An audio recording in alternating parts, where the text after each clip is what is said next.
Hi, everyone, and welcome to the Galit Speaks podcast. I have an awesome guest for you today. We have Gregorio Lewis here. Gregorio Lewis, Hola. yeah, he believes in recovery with all his heart. Sometimes life happens and things change. This author walked his talk straight into the gutter, living a fairly desperate and upsetting yet transformative life while homeless until a mere 4 years and 3 months ago. Now he is living a new life, truly alive and well in the heart of Mexico. He is the evidence that if you want to get better, do the work, experience the improvements. Gregorio's workbooks are for people like him, the poor, the unwanted, the blamed, the hurt, the labeled, the outcast, and the rejected. Gregorio's workbooks are for people like you, the carers, the lovers, the educators, the agents of change, and the healers. Everything you read in these books was learned and earned the hard way. Recovery is some of the hardest work possible. Do it and keep doing it, and maybe, just maybe, your dreams will also come true. Oh, that's an awesome bio. Yeah. I So can only speak the truth. I can't look in the mirror and not know what I'm saying is what I think.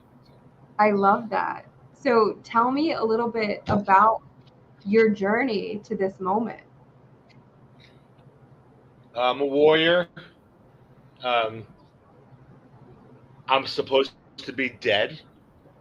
I know that spiritually speaking, that's obviously a false statement. But when we kind of bring ourselves down to the mortal human level, it's a very true statement because fortunately or unfortunately, depending on your perspective, um, I'd be better off dead, or I'm truly blessed to have all that happened to me because all of it made me who I am in this very moment. Yeah. And what am I talking about? I'm talking about growing up in a severely abusive, narcissistic, vile, upper middle class Massachusetts Jewish family who tried to kill me for being a beautiful child who was smart and who saw the truth, who had his third eye wide open since he was young. And because of that, I did not know that when I was taught that you should always tell the truth, that didn't include telling the truth about what was happening behind closed doors in my family home. And so, because I was honest, they did things to me that were intended to slowly kill me. Yet I'm alive by the grace of universal intervention and probably a lot more. And I was left to rot. And I was dumped in the trash by almost everyone I knew, abandoned repeatedly.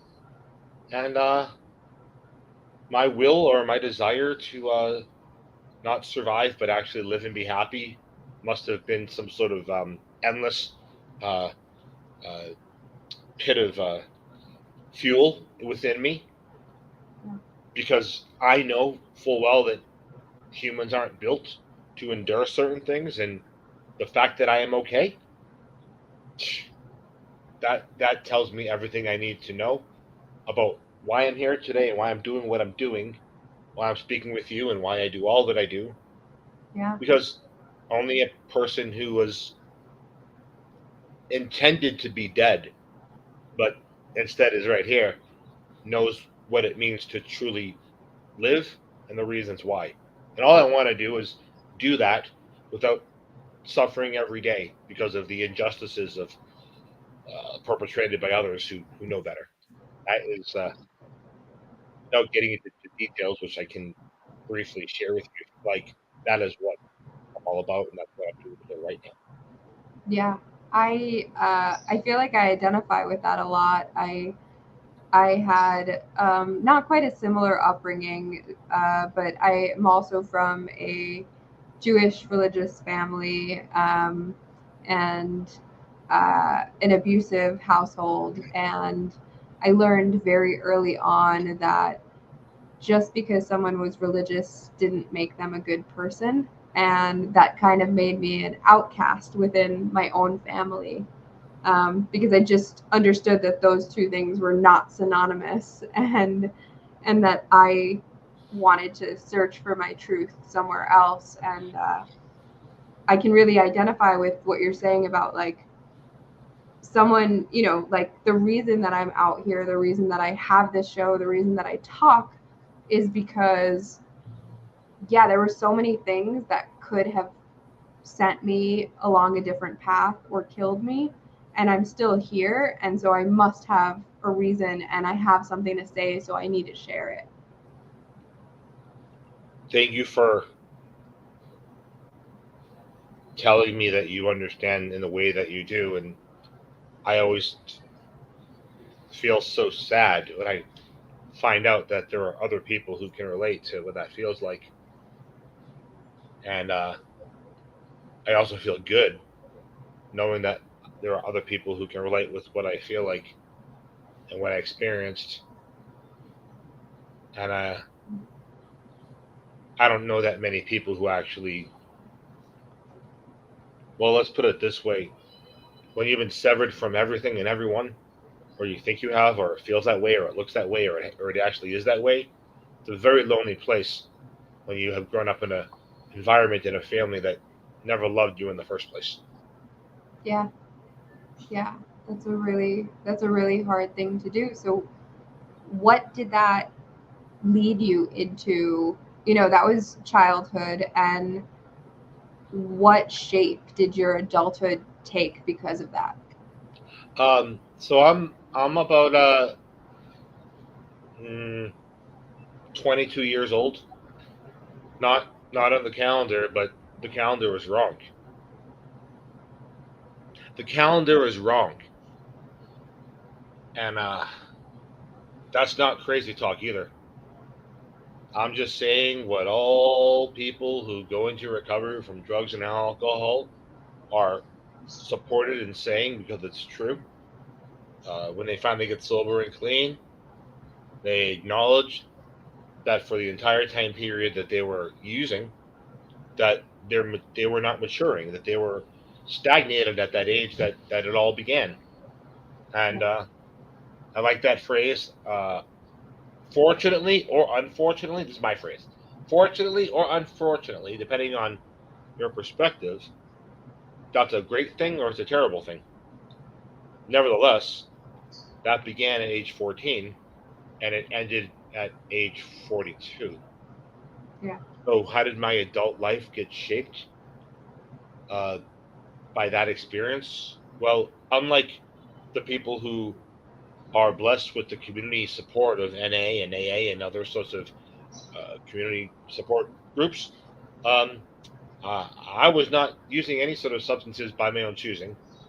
I was drugged intentionally into submission by being given a 100% fraudulent and purchased diagnosis of schizophrenia when I was 14, which was used to shut me up and subjugate me and humiliate me and deprive me and to slowly kill me. And it took me 28 years to prove that that's what was happening to me. And I did do that because I'm smarter than 95% of the people out there.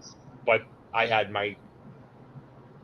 myself decapitated, and I was not even aware that that's what happened to me. So finally, I was able to rescue myself from pharmaceutical torture and long-term slow murder. And by doing that successfully, I was told that I would never have anything again from my old life, and that I needed to shut my mouth, and that was it, or else.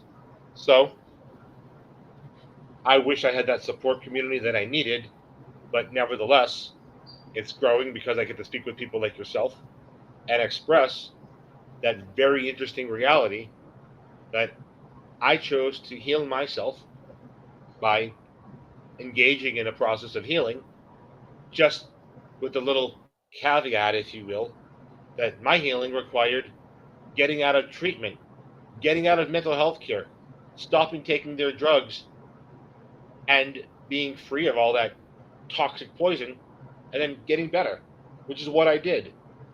And fortunately or unfortunately, there's no community center or community group where we get applauded for choosing to be healthy and well.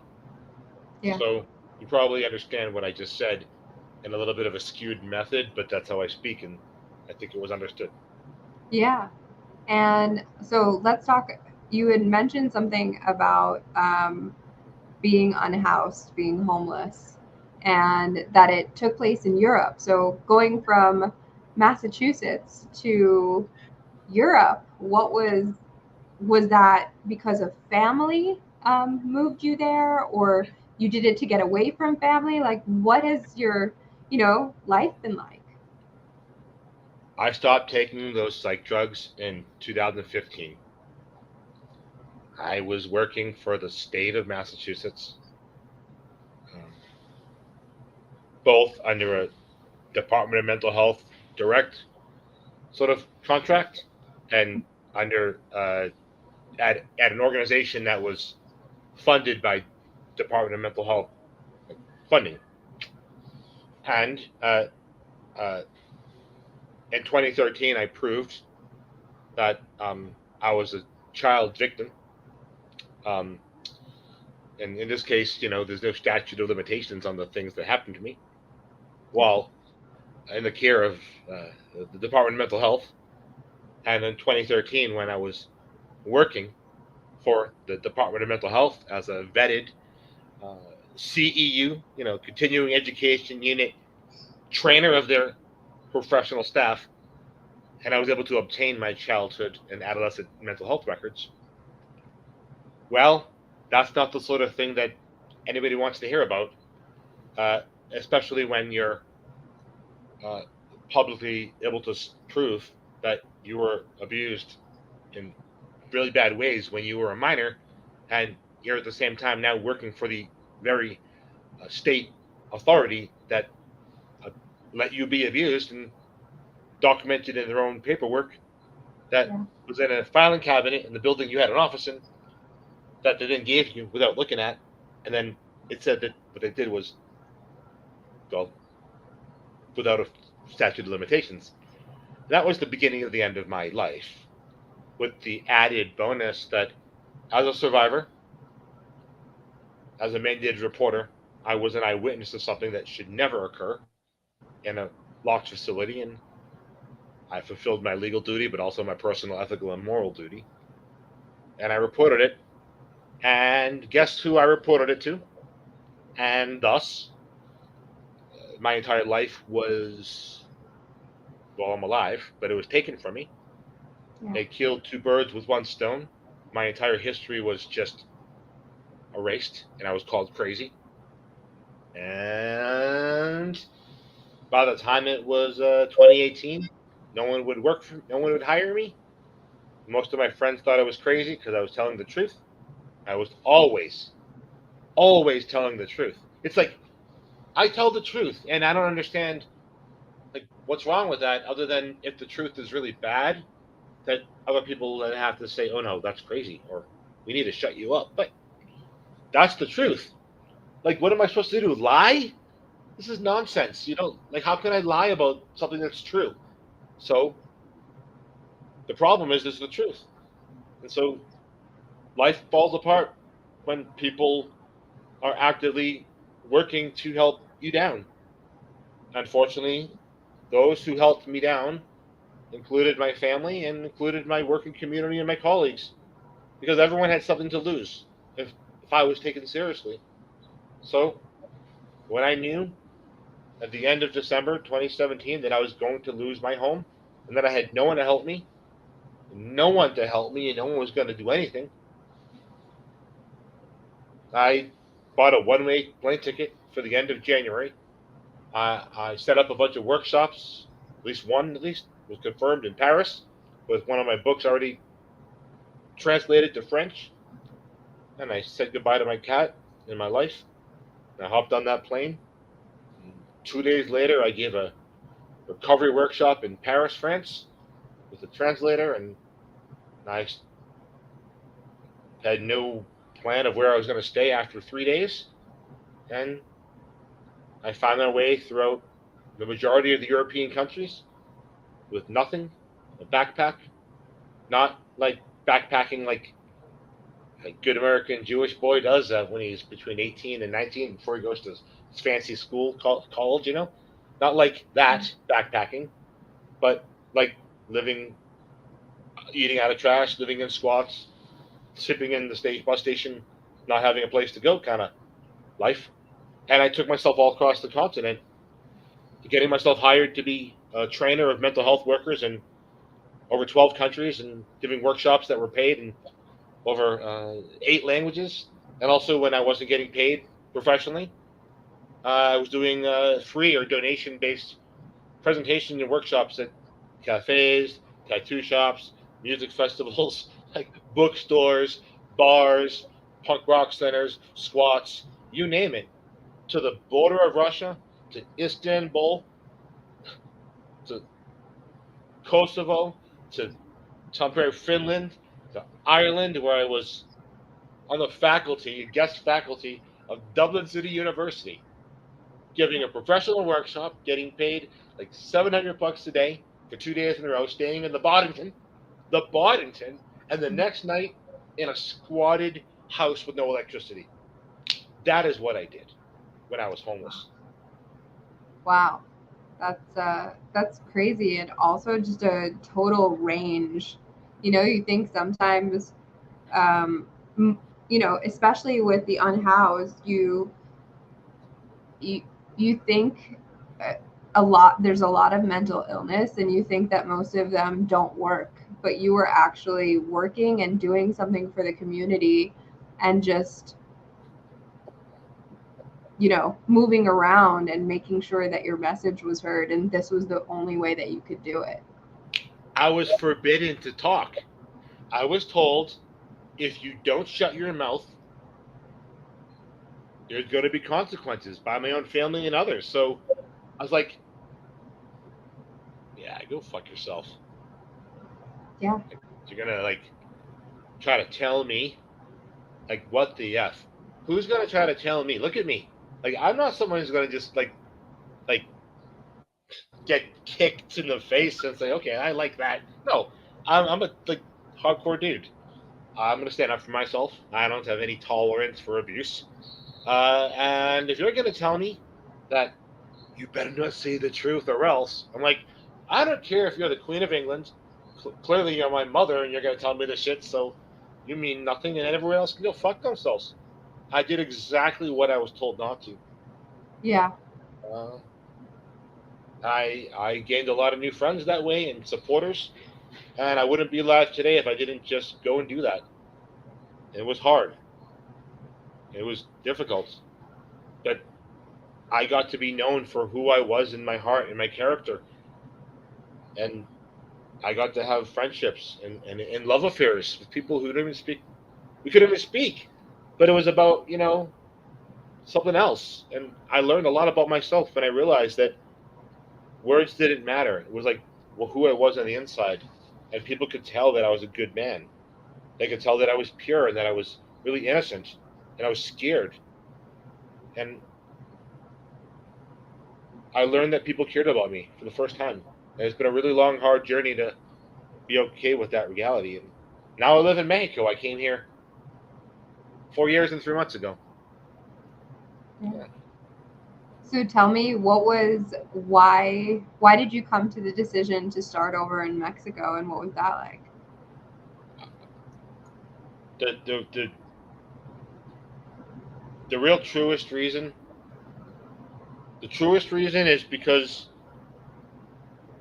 I could have stayed in Europe. I could have married a girl. I was I mean, people liked me. But I was kind of broken. I needed to take care of me, and I didn't think it was okay for me to like be the responsibility like legally or stuff like that for someone else. And I didn't have the kind of money to get proper papers, and I would have just had to, because of the way the European Union and the Schengen zone there's for the U.S. passport, you can only like spend 3 months out of 6 months in most of the European continent. So I have to like run back and forth to Albania, which I could have done. I could have went back and forth to Ukraine. Freaking war now, destroying my friends' lives and beautiful people. But I didn't want to do that. I didn't want to burden somebody. And like Mexico is a place that is full of beautiful people. Yeah, it has lots of problems, but in my experience, Mexican people are beautiful. I love the people I know. I love them in their heart. I don't have to speak the same language as them. I get my Spanish is getting better, but I have all these challenges with learning. It's the way it goes. But I feel loved here. I feel like people see that I'm beautiful in my heart, and that why Mexico? Because it's the best country I've ever been in. It's not even a country; it's way more than that. Mexico is the birthplace of something that makes me feel safe. I love the Mexican people. I love real Mexican food. I love the love. I love the love. I love the love. And these people they're so good in their heart. I mean, not everybody is. There's lots of not nice people, but God, I've never felt so like okay in my life. So yeah, I'd rather be alone and lonely, but feel good in that way. So thank the heavens. Yeah, It, so it, it, yeah. it sounds like you have a community there of people that have accepted you and appreciate you. Oh yeah. I feel people in the United States don't really know what the heck's going on here. And yeah, I'm just 4 years and 3 months here, but I can tell you that I love this place. Just something so beautiful about people who just choose to be a little bit more loving. It's something so great. Um, I've had a lot of issues, I guess. I live in an isolated mountain pueblo. On the weekends we have tourists, but during the week it's just our little town. I live in the center, so I'm historically a street kid because I'm a punk rocker. So um, I love the street culture, and wherever I live, there's lots of street culture and people who have lived here for 30 or 50 or 70 years, and they've accepted me. I feel safe. I'm part of the family. I'm invited. All sorts of stuff, and I stand with them, and they stand with me, and I just love them. I don't know most of their names. I don't know most of the names of the people who are always hanging out with me, but I love them. They just call me Guerrero, which is my name, which like means like our white guy, or they call me by my Spanish names and or whatever they call me, hermano, brother, amigo. I answer to gringo if it's from a friend. Okay. You can call me guapo. I always turn around and say guapo. I'm also that's me, or Guerrero, or whatever. That's me. That's awesome. And so how are you supporting yourself, and what are you doing right now to spread your message? Um,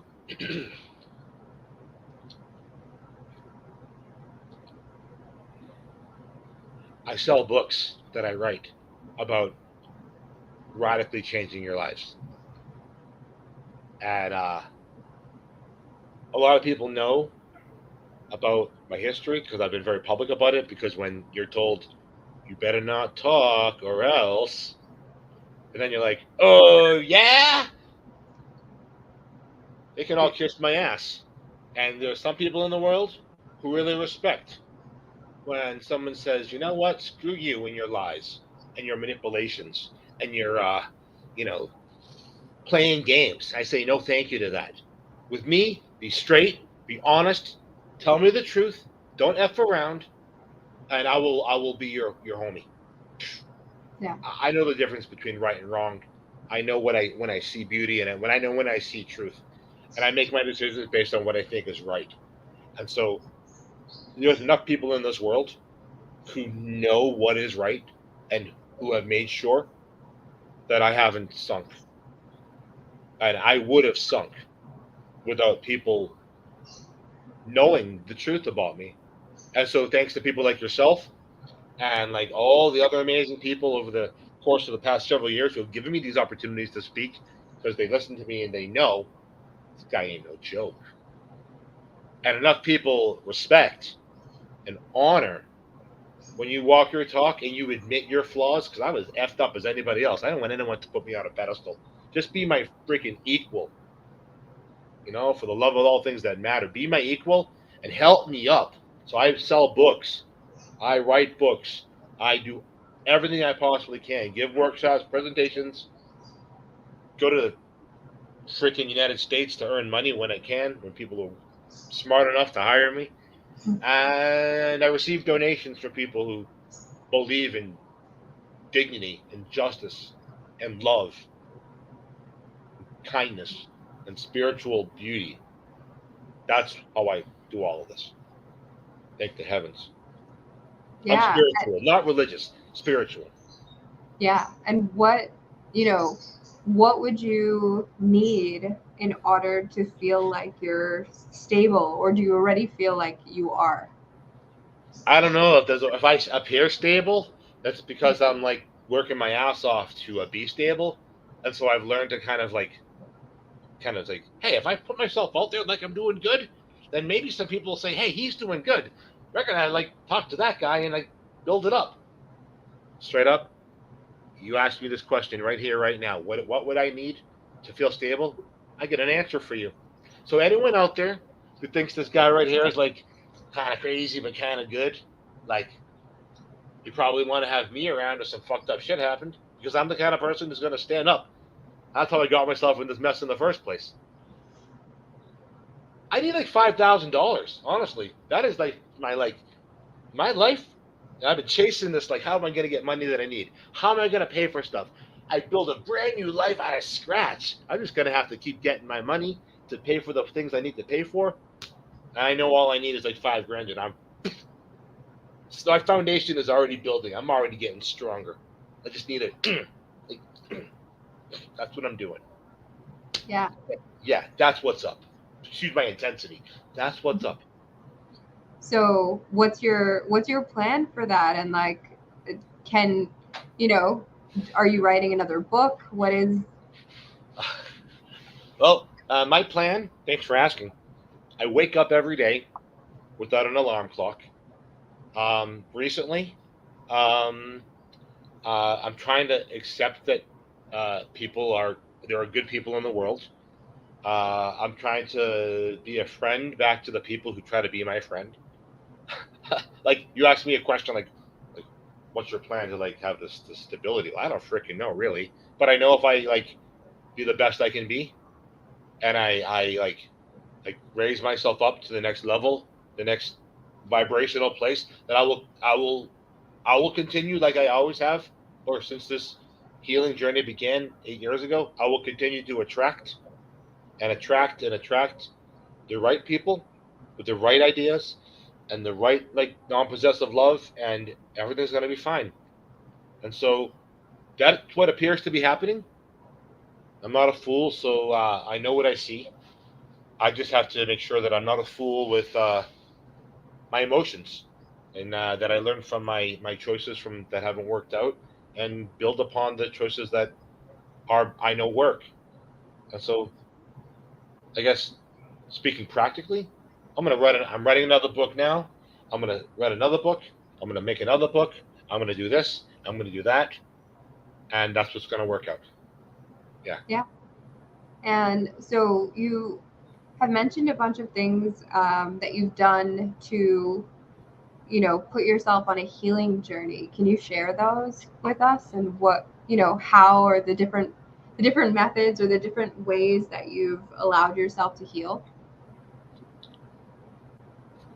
I pray. Like, I swear. I pray. And that's like, it sounds ridiculous for a lot of people. Like, look at me. I'm just a crazy punk rocker. Like, yeah. It's not about like religion. I don't give a crap about religion. Everyone believes the same religion anyway. They just don't realize it. It's all the same thing. I I I pray for gratitude, and I pray for peace in my heart, and I want to just I always want to give my gratitude. I pray for gratitude. I say thank you. I just say thank you again and again, and I say I'm grateful. I'm grateful. I'm grateful, and I just kind of like reset my brain to make the bad thoughts go away, and to be good, and that's what I do. Uh, I would say that I've been more than halfway dead for as long as I can remember. Uh, when my heart feels loved, I feel like uh, the best person on earth, the best, like, most happiest, most loved person, most beautiful person. But I have to be able to love myself in my heart, even when I don't feel loved by others, and that's been part of my journey. But I'm getting better at it. But um, I just want to be the best I can be, and I don't want to hurt anybody. And it's sometimes hard to heal from severe traumas and not have you know collateral damage. Nevertheless, I know that if you walk a certain path, you're always trying to be mindful to not go to the dark side. And if you feel yourself being lured, you have to address it and step up to the plate and recognize that it's very human, I guess we'll call it, to be lured when you've been hurt so much.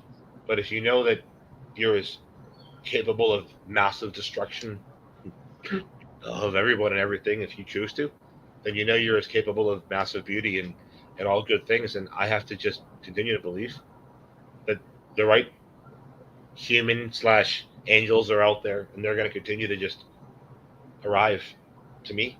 And that's the plan. That's what I do to be okay.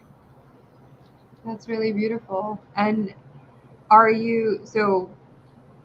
I feel like when you speak, I've been watching the Innocence Project, which is a documentary of people who were imprisoned falsely, and it feels like the whole system was against them. And I feel like your case, it seems so similar, and just in a different way. Do you trust mental health professionals? Have you thought about ever seeing one again? What's your feeling? Because I feel like if something like that were to happen to me, and especially with like false imprisonment, that how could I ever trust the system or cops? So do you feel the same way about mental health? Um, I think that, excuse me, that people who believe in these mental illnesses and are obsessed with this stuff are completely sick. That's the first thing. Obviously, that's my perspective for a reason. But do I? I have a therapist. I've not been speaking with her because she's been dealing with some other things. But she's cool. She's great. She's been in my life for since I began this journey, like long before I stopped taking the pills. She's a superstar. There's another woman I speak with who's a therapist as well, and they both actually are pro bono with me because I mean I'm a rock and roll superstar when it comes to being a trauma survivor. So people treat me well in that way. So I trust them, and I'm a better mental health counselor than most of the people out there with all the letters behind their names. And so uh, I have to just talk with people who are street survivors who have nothing to lose. And those people are generally much more informed about healing than the people who are, you know, sitting in the fancy office in New York City or wherever they are. like my cousins with their fancy psychological degrees. They don't know shit about anything. So uh, trust is something that when it's taken from you, like it was from me, it takes a long time to rebuild. But the right people are worth it. Yeah. And I just want to be loved by the right people, so I can love the right people back. So that's not really a straight answer, but it's the best answer I can give. Yeah. And so, do you do any exercises to help you love yourself? I mean, the truth is, I'm more broken than I want to. I think I'm much more broken than people understand. I don't want to be the kind of person who says I'm broken, she's broken, but I don't want to be broken, and I don't want to sound like an arrogant jerk either, and I don't want to sound like a freeloader, and I don't want to sound like, hey, you should just go get a job and pull yourself up by your boots. I'm like, fuck that shit. I didn't do this to me. I'm doing the very best with what I've got, and I'm doing much better than most people would be doing in my situation. So, uh, if I'm broken in the ways that I think I am, then that's something I have to live with. But at the same time, you asked me about 10 minutes ago or so, what did I need to have that stability? And I just named it. It's always been the same thing for me. It's always been a straight up. They say money can't buy happiness. Well, guess what? When you learn to be happy with poverty, when you learn to be happy living in squalor, when you learn to be happy living with nothing, you know, when you learn to be happy like turning tricks because like you look like this and you can, then you learn how to be happy, right? And so yeah, F and A, money does make it better. And the only thing I've ever needed in all these years was a helping hand. And that helping hand comes, but never enough. But it's enough for the moment. So that's what I need to do to love myself, as I need to make sure that I am financially stable, so I eradicate once and for all, to the best of my ability, the things that destabilize me, because that's the only problem I have. It's such a mind fuck to like have to like say all this stuff, but it's true. It's true. Yeah, it's definitely so I on and in my profession, I'm a financial coach, and it is very much that when you are not in a good place financially and you don't feel stable or safe financially, then you make decisions out of a place of fear, and you're not in the best state of mind to make good, logical, rational decisions. So, yeah, there is something to, money can't buy happiness, but it can buy stability and security to help you get to the next level. Because if you're not stable and you're not secure, it is very hard to get to where you want to be. I am happy. That's the thing.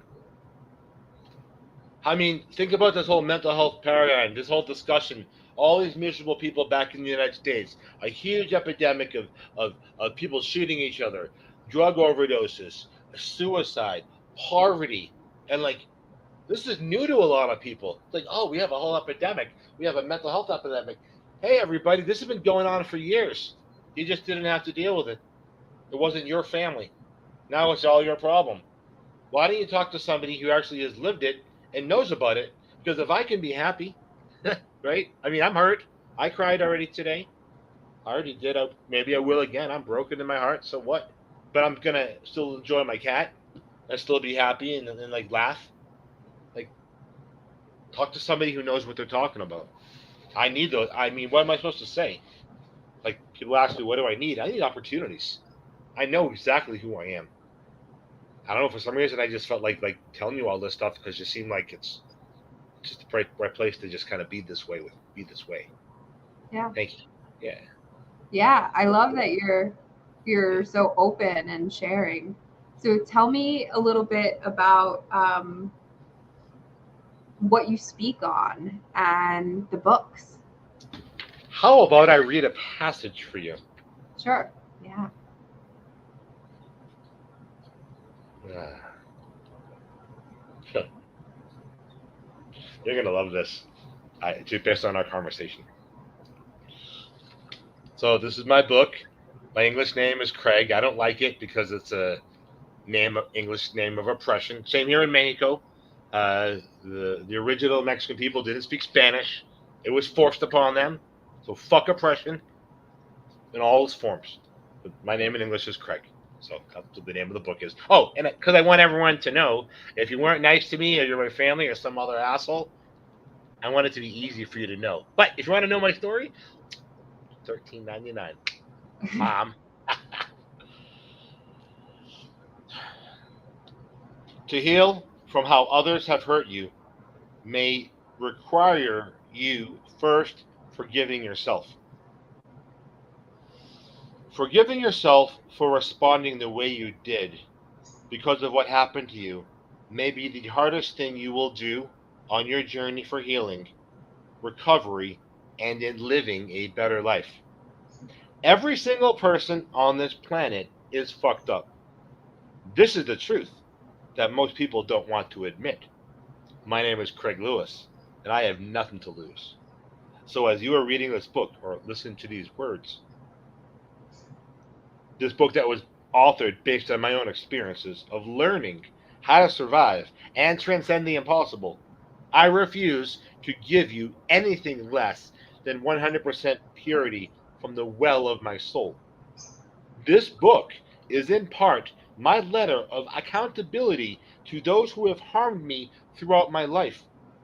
I spent a lot of time trusting other people, believing that their word was bond and that they would help me.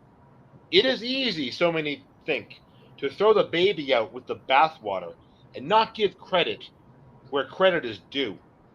Well, whether you view all your experiences as unfortunate or fortunate, you still need to deal with what happened.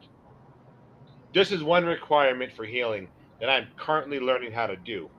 I need to be successful, and the only guarantee that I can make to myself that I will always do my very best to love myself and heal so I can live the life I was born to live, no matter what. That's beautiful. Thank you.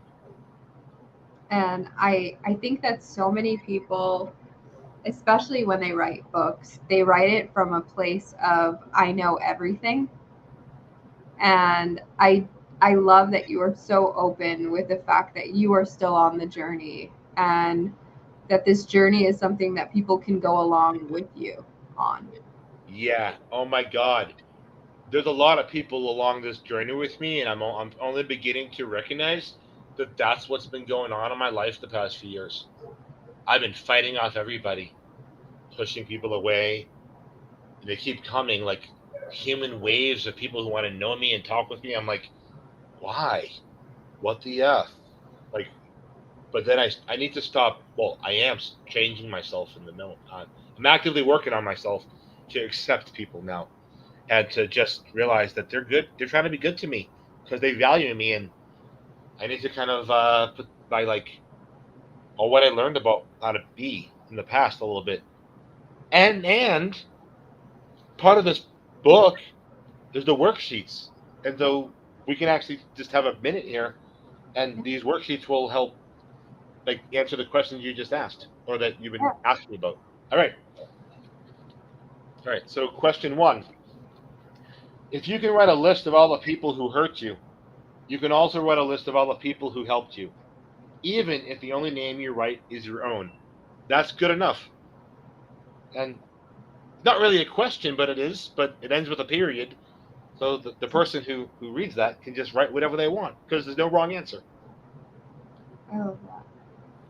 And I think that we sometimes can name all of the people that hurt us because that sticks out, but we forget about all the people that are on our side and that have helped us along the way. So I really like that you bring in space to have gratitude towards them. Thank you. Gratitude. Deep down inside, we're all screwed up. Do you believe that you have the power to radically transform yourself? And what's one thing you can do today to rise up and be the person you were born to be? Well, I'm just going to answer that for myself. Yeah. Of course, I have the power to do it. I'm the living evidence of it. One thing I can do today, I'm already doing it. I had this meeting with you. I had a meeting with someone else, another podcast interview.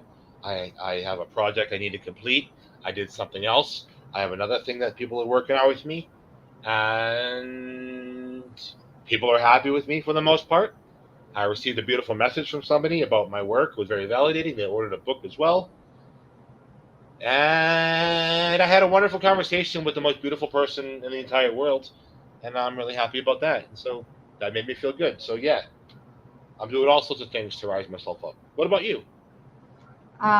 Yeah. So I have been going through a really difficult fertility journey. And yes, I do believe I have the power to radically change my world. I've done it many times, and I will continue to do it as, as needed. As I grow and evolve as a human, things have to change, and that's what I'm currently on a mission to do. Right, I'm on a mission to have a child, and today I actually met with somebody who is also on the fertility journey and joined a support group. And so, yeah, there are things, especially in the last couple of days, have been really tough on my journey, and I felt like was feeling very alone and isolated in the things that were going on. And even though I'm doing it with my husband, it's all my body, and it's really tough on my body. And so I felt like I needed to speak to somebody in person. Like I needed to go to someone locally and just like have an accountability partner, have a buddy, have somebody who is like a support for me. And I also, like my husband and I, scheduled our couples therapy for it. And like we've only been married a year, but we've been on this journey for 2 years, and it's taken a toll, and it's hard. Like it is. And so we needed, I'm a big proponent of like speaking to people, and speaking to people that are, you know good at helping you work things out, because sometimes you just can't do it on your own. And I think we've been trying on our own for a long time, but yeah, that so I feel like that's a really huge step that we took in the direction of staying healthy and evolving. I'm happy for you. We need to do that if we want to have good relationships and be happy inside. Yeah, just to even learn how to talk to each other about things when it gets tough. Sometimes you just need somebody else to, step in. And I know you have people that you talk to, and I have had over the years different people that I've spoken to, and I think that everybody needs a therapist or somebody that will listen, with no judgment, and that can give good advice. So yeah, taking a step back into that as well for myself.